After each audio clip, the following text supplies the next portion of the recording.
Une fin d'année compliquée pour Valérie Pécresse qui, en tant que présidente de la région Île-de-France et donc présidente d'Île-de-France Mobilité, a dû annoncer aux usagers l'augmentation des tarifs. Est notamment concerné, le pass Navigo mensuel, dès ce mardi 20 décembre pour ceux qui souhaitent l'acheter en avance.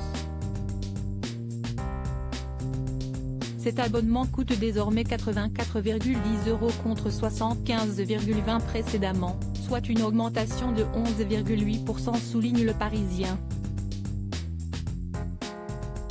Quant au ticket unitaire, il coûtera, à partir du 1er janvier 2023, 2,10 € en format papier et 1,69 € en version dématérialisée.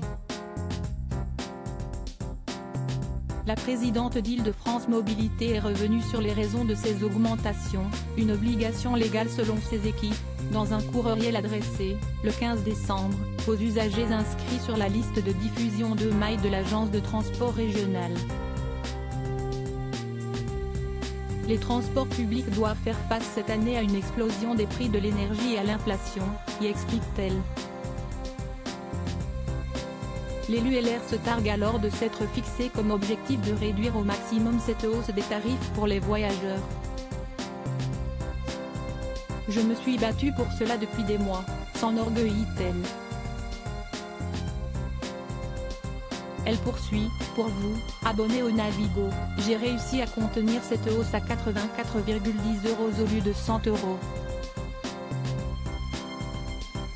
J'aurais aimé limiter cette hausse encore davantage, en mettant à contribution les entreprises, au même titre que les collectivités locales et les voyageurs. Malheureusement, le gouvernement s'y est opposé. Elisabeth Borne, Valérie Pécresse. Ces femmes politiques qui ont marqué l'année 2022, elles essaient de se dédouaner de ses responsabilités. Cette mention directe au gouvernement n'est pas du goût des élus de la majorité.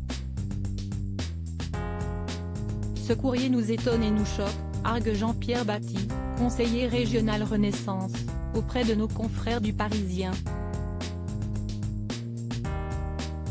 Valérie Pécresse essaie de se dédouaner de ses responsabilités et des 22 milliards de dettes qu'elle a créées, poursuit-il avant de dénoncer l'oubli des 200 millions d'euros d'aide exceptionnelle alloués par le gouvernement à Île-de-France Mobilité.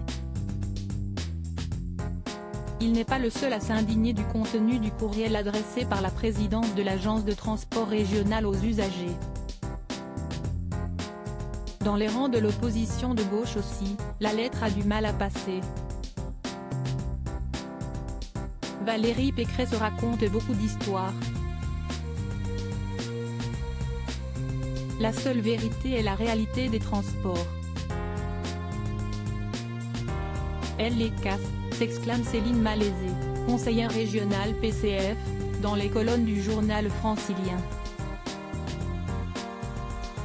Les proches de la candidate à la présidentielle de 2022 saluent à contrario le courage dont elle a fait preuve en prenant la parole pour expliquer cette hausse des tarifs. Malheureusement, il y a beaucoup de Pécresse bashing sur les réseaux sociaux, déplore-t-il. Article écrit en collaboration avec 6 médias. Crédit photo, Federico Pestellini panoramique.